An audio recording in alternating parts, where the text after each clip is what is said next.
RAB দিয়ে তুলে নেয়া ও খুনের নির্দেশ যেত শেখ হাসিনার দপ্তর থেকে। রাজসাক্ষী সাবেক আইজিপি মামুনের জবানবন্দি। রাতের ভোটের কারিগরদের দেয়া হয় রাষ্ট্রীয় পদক। ওই সময়কার আইজিপি জাভেদ পাটোয়ারি সাহেবের পরামর্শে এই রাত্রে 50 ভাগ ভোট ব্যালট বাক্সে সিল মেরে ব্যালট ভরে দেওয়ার সিদ্ধান্তটা নিয়েছিলেন তৎকালীন সরকার। পঞ্চদশ সংশোধনীর কিছু অংশ বাতিল করলেন হাইকোর্ট। বিচার বিভাগের নিয়ন্ত্রণ ফিরবে সুপ্রিম কোর্টে। 3 মাসের মধ্যে পৃথক সচিবালয় গঠনের নির্দেশ।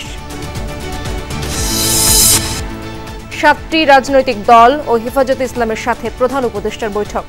নির্বাচন ঘিরে দেশ জুড়ে অস্থিরতার শঙ্কা বিশ্লেষকদের।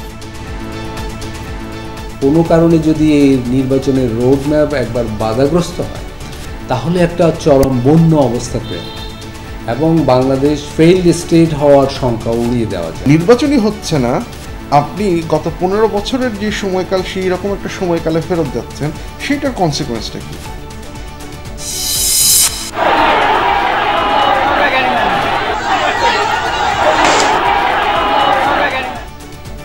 মরদেহ নিয়ে নীলফামারী সৈয়দপুর মহাসড়কে শ্রমিকদের বিক্ষোভ। বকেয়া বেতন সহ 23 দফার আন্দোলনে রণক্ষেত্র ইপিজেড এলাকা। ওরা যদি গুলি করবে, এটা গুলি করে কোনো প্রশ্ন আসে এখানে? বলি একটা আর্মি জুং মারতো, তাহলে আমি ভাবতাম যে আমি এখানে আসছি, আমার দৌড় রয়েছে, আমাকে মারছে। আমাদের অনেক শান্তিপূর্ণ কর্মসূচি ছিল।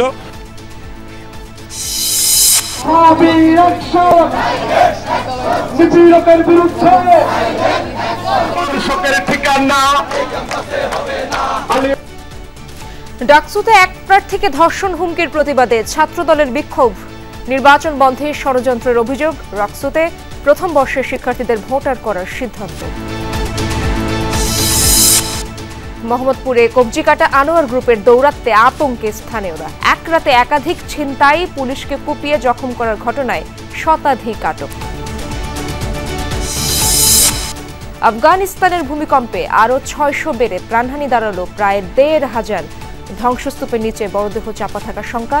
বেগ পেতে হচ্ছে উদ্ধার কাজে।